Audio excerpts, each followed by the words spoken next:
नमस्कार। आज बात करते हैं एक लंबे लगभग 80 साल के सफर की।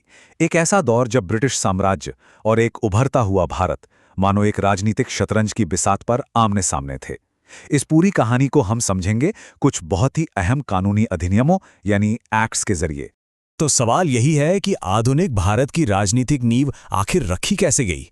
चलिए इस नाटकीय संघर्ष की गहराई में उतरते हैं, जहां हर एक सुधार असल में एक सोची समझी रणनीतिक चाल थी और इसके नतीजे बहुत बहुत दूर तक जाने वाले थे।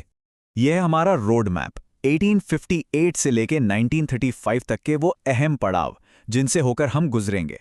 समझिए कि ये वो कानूनी मील के पत्थर हैं जिन्होंने आने वाले भारत के राजनीतिक भविष्य की दिशा ही तय कर दी। तो कहानी की शुरुआत कहां से होती है? 1857 के विद्रोह से।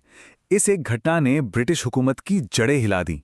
उन्हें समझ आ गया कि अब चीजें पहले जैसी नहीं चल सकती और इसी के चलते उन्हें भारत पर सीधे कंट्रोल की एक बिल्कुल नई व्यवस्था बनाने पर मजबूर होना पड़ा। तो क्या बदला? सबसे पहली और बड़ी बात, ईस्ट इंडिया कंपनी का राज खत्म। Tata bye bye. अब सत्ता सीधे लंदन में ब्रिटिश क्राउन के हाथों में आ गई। भारत के मामलों को देखने के लिए एक नया पद बनाया गया, secretary of state for India. और जो गवर्नर जनरल हुआ करते थे उनका नाम बदलकर हो गया वाइसरॉय। मतलब अब वो सीधे महारानी के प्रतिनिधि थे। खैर, अब भारत में भी राजनीतिक चेतना बढ़ रही थी। लोग अपने हक की बात करने लगे थे। तो इसके जवाब में अंग्रेजों ने कुछ बहुत ही छोटी छोटी नाम मात्र की रियायतें देना शुरू किया। ये बस उसी की एक पहली झलक थी। लेकिन बदलाव की रफ्तार बहुत ही ज्यादा धीमी थी।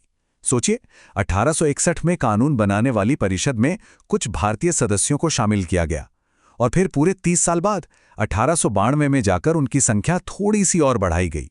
और हां, साथ में बजट पर बहस करने का एक बहुत ही लिमिटेड सा अधिकार भी दे दिया गया।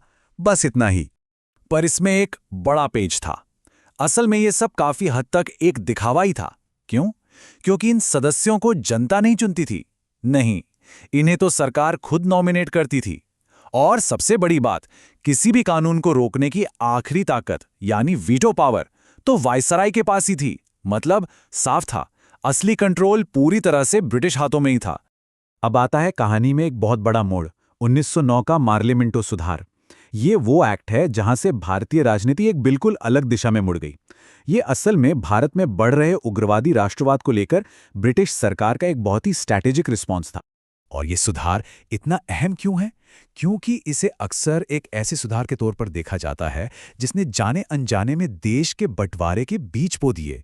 और इसकी सबसे बड़ी वजह थी एक बहुत ही विवादास्पद व्यवस्था जो ये एक्ट अपने साथ लाया। वो व्यवस्था थी सेपरेट इलेक्टोरेट्स की, यानी पृथक निर्वाचक मंडल। इसे सबसे पहले मुस्लिमों के लिए शुरू किया गया। मतलब ये कि मुस्लिम वोटर्स सिर्फ मुस्लिम उम्मीदवार को ही वोट दे सकते थे। और इसने पहली बार राजनीति में धर्म को एक आधिकारिक पहचान दे दी। इसके पीछे अंग्रेजों की रणनीति बिल्कुल साफ थी। एक तीर से कई निशाने। पहला, नरम दल वाले राष्ट्रवादियों को थोड़ा खुश कर दो। दूसरा, गरम दल वालों को साइडलाइन कर दो। और तीसरा, इंडियन नेशनल कांग्रेस के बढ़ते असर को कम करने के लिए मुस्लिम समुदाय को अपनी तरफ कर लो। ये डिवाइड एंड रूल यानी बांटो और राज करो की नीति का एक क्लासिक उदाहरण था। अब आगे बढ़ते हैं। पहला विश्व युद्ध खत्म हो चुका था। भारत में अब सेल्फ रूल यानी स्वशासन की मांग जोरों पर थी। माहौल एकदम गर्म था और इसी दबाव में आकर ब्रिटिश सरकार एक नया कानून लेकर आई, गवर्नमेंट ऑफ इंडिया एक्ट 1919। इस कानून का जो सबसे अहम और सच कहूं तो थोड़ा जटिल हिस्सा था, वो था द्वैध शासन का सिस्टम। अंग्रेजी में इसे कहते हैं डायरकी। अब ये क्या था? आसान भाषा में कहें तो ये एक तरह की दोहरी सरकार थी। तो हुआ ये कि प्रांतीय सरकार के कामों को दो लिस्ट में बांट दिया गया। एक थी ट्रांसफर्ड लिस्ट। इसमें शिक्षा, स्वास्थ्य जैसे विषय थे जो भारतीय मंत्रियों को दे दिए गए। लेकिन दूसरी लिस्ट थी रिजर्व्ड लिस्ट, और इसमें थे सारे असली पावर वाले विभाग जैसे पैसा, पुलिस, कानून व्यवस्था। और ये सब गवर्नर और उसकी ब्रिटिश काउंसिल के ही पास रहे। मतलब भारतीय मंत्रियों को जिम्मेदारी तो दे दी गई, पर असली ताकत नहीं। और वो जो 1909 वाली विभाजनकारी नीति थी ना, सेपरेट इलेक्टोरेट्स वाली, उसे खत्म करना तो दूर, अंग्रेजों ने उसे और बढ़ा दिया।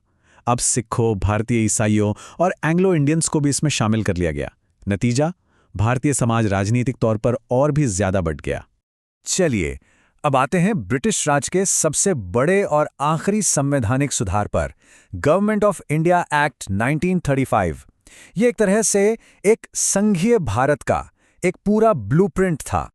और इसका दायरा वाकई बहुत बड़ा था। इसने प्रांतों से वो डायरकी वाला सिस्टम खत्म कर दिया और उन्हें प्रांतीय स्वायत्ता दी। एक ऑल इंडिया फेडरेशन का प्रस्ताव रखा।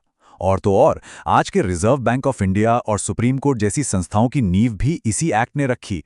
सच तो ये है कि हमारे अपने संविधान का एक बहुत बड़ा हिस्सा इसी 1935 के एक्ट पर आधारित है। तो कागज पर तो ये एक जबरदस्त कदम लग रहा था। लेकिन कागज पर इंडियन नेशनल कांग्रेस ने इसे पूरी तरह से नकार दिया। जवाहरलाल नेहरू ने इसके बारे में एक बहुत मशहूर बात कही थी। उन्होंने इसे अनेक ब्रेकों वाली पर इंजन रहित मशीन बताया। मतलब एक ऐसी गाड़ी जिसमें ब्रेक तो बहुत हैं पर चलने के लिए इंजन ही नहीं है। कहने का मतलब साफ था, असली ताकत अब भी गवर्नर और वाइसराय के ही हाथों में थी।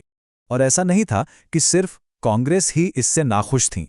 मुस्लिम लीग की तरफ से मोहम्मद अली जिन्ना ने भी इसे मौलिक रूप से सड़ा हुआ और पूरी तरह से अस्वीकार्य कहकर खारिज कर दिया। ये दिखाता है कि ये एक्ट किसी भी बड़े भारतीय गुट की उम्मीदों पर खरा उतरने में पूरी तरह से नाकाम रहा। तो जब हम इस पूरे 80 साल के दौर पर नजर डालते हैं तो क्या दिखता है? ये एक तरह से अधूरे वादों की एक लंबी कहानी लगते है। तो इस पूरी कहानी से सीखने को क्या मिलता है? पहली बात, ये सुधार हमेशा बहुत कम, बहुत देर से वाली बात थी। मतलब जब तक ब्रिटिश कोई सुधार लाते, भारतीय मांगें उससे कहीं आगे निकल चुकी होती।